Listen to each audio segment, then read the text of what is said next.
தமிழ் சொந்தங்கள் அனைவருக்கும் வணக்கம். தொடர்ந்து நம்மளோட சேனலில் மெட்ராஸ் ஹைகோர்ட் எக்ஸாம் உரிய முக்கியமான குறிப்புகளை பார்த்துட்டு இருக்கோம்.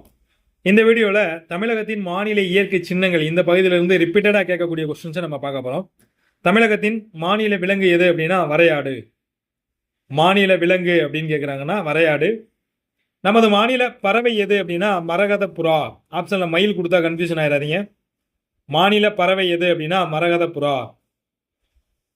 நமது மாநிலத்தின் மாநில மலர் எது அப்படின்னு கேட்டால் செங்காந்தல் மலர். மாநிலத்தின் மாநில மலர் எது அப்படின்னு கேட்குறாங்கன்னா செங்காந்தல் மலர். ஆப்ஷனில் தாமரை ஏல வச்சுருப்பாங்க, பியில் பிரம்மகமலம், சியில் செங்காந்தல் மலர், டியில் ரோஸு அப்படின்னு வச்சுருப்பாங்க. நீங்கள் மாநில மரம் அப்படின்னு கேட்டோடனே தாமரை படித்த மாதிரி இருக்குது அப்படின்னு போட்டுறக்கூடாது. ஏன் அப்படின்னா இந்தியாவின் தேசிய மலர் எது அப்படின்னு கேட்குறாங்கன்னா தாமரை. நண்பர்கள், இந்த ட்விஸ்டோட தான் இந்த தெரிஞ்ச கொஸ்டினுக்கும் நம்ம தவறாக பதிலளிக்கிற மாதிரி ஆப்ஷனை செட் பண்ணுவாங்க. நண்பர்கள் அந்த இடத்துல கவனமாக இருந்து தெரிஞ்ச கொஸ்டினுக்கும் ஒரு 4-5 கொஸ்டின் நண்பர்கள் யார் ஹையஸ்ட்டாக போடுறாங்களோ அவங்களுக்கு தான் ஜாப்பு கன்ஃபார்ம் ஆகும். இப்போ இந்த கொஸ்டின் பாருங்கள், முன்னாடி நடந்த தேர்வுகளில் கேட்டிருக்காங்க. தமிழகத்தின் மாநில மரம் எது அப்படின்னா பனை மரம்.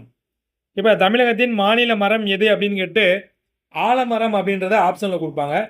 இந்தியாவின் தேசிய மரம் எது அப்படின்னா ஆலமரம்.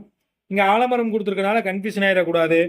தமிழகத்தின் மாநில மரம் எது அப்படின்னா பனை மரம். நண்பர்கள் தெளிவான முறையில் பார்த்து வச்சுக்கோங்க.